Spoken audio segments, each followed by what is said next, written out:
Hey guys, we're going to go over the taxes section as well as some other settings. So for taxes, I have all my taxes included in my prices here. And then below here, I have United States country tax rate at 0% because I'm not calculating that as well. So we're going to go back to settings here. And then we want to go to notifications. Depending on your device, you might want particular notifications sent to you. You can customize notifications here as well. It's not exactly user-friendly, unfortunately, but you can customize there. Then for new orders, again, you can add here. I like to have the Shopify app on my phone, so I like to send notifications there. Let's go back to settings again. Then files, all you guys do here is just upload files or images that you'd like to use. Sales channels, we'll go over that real quick. We need to add the sales channels. So the ones I recommend are Facebook here. The buy now button if you're using, let's say, another platform like WordPress or ClickFunnels. And you guys can check out the ClickFunnels course way further in the course. Or you can check out Messenger here. We definitely want this one. And the Pinterest, Winello. And that's all you guys need there. Go back to settings.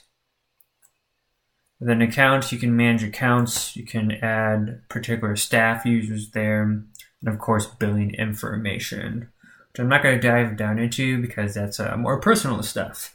So I'm going to go to online store next here. You can see that's a preview of the store. We're going to go to preferences first. We'll actually cover themes later. So let's go to the title and meta description. So this is what shows in search engine results. So like in Google, this is the title section of the search engine results. And then this is like the outline description. So I usually like to have my main brand name here, then some maybe tagline, and then call to action with maybe an incentive, and then followed by keywords here. Google Analytics, you're just going to want to go here to how to set it up, or you can simply just type in Google Analytics on Google and get it set up there. It's very easy to do, and then simply paste your code once you're ready. Facebook Pixel, I created a dummy store, so I have the pixel already created, and all you have to do is slap the pixel code here.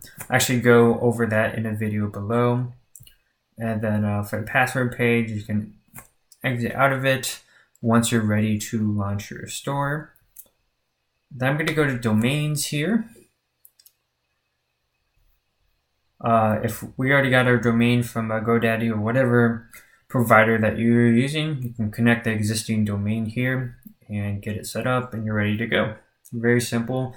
And the cool thing about Shopify is that they'll actually issue you an SSL for free for just being one of their users, which is great. Navigation. So some people get confused with navigation here. I won't, deny that it's not the most user-friendly for Shopify users, but we have our main menu and footer menu, and then of course we can add other items within our top main menu. It's very easy to do. Just go here. And then you can add menu items. So let's say I wanted to have, an about page. I would be able to select a particular page if I had it created. I can select it right here. Very easy. You just add it as you go. If you have sub-navigation, you'll want to look into how to customize that as well in the Shopify facts. Then here, pages. This is where we can create new pages for our store. So let's say I want to create a about page, just like we were talking about. About. This is the dummy store for dropship legacy. I can play with the formats actually here too. So you can make it the heading. But then I like to usually put my social media icons below.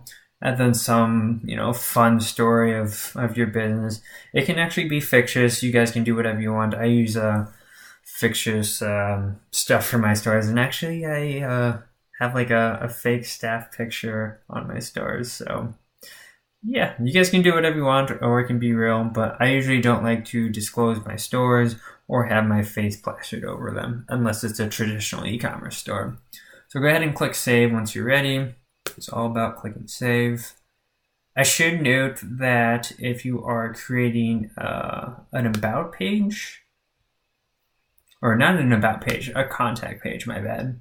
Here, you want to select the contact template. You can do contact.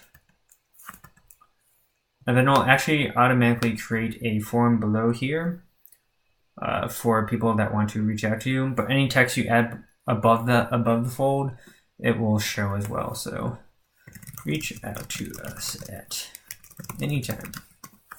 Then you can click save. Yep, and then you can actually view it on your store as well.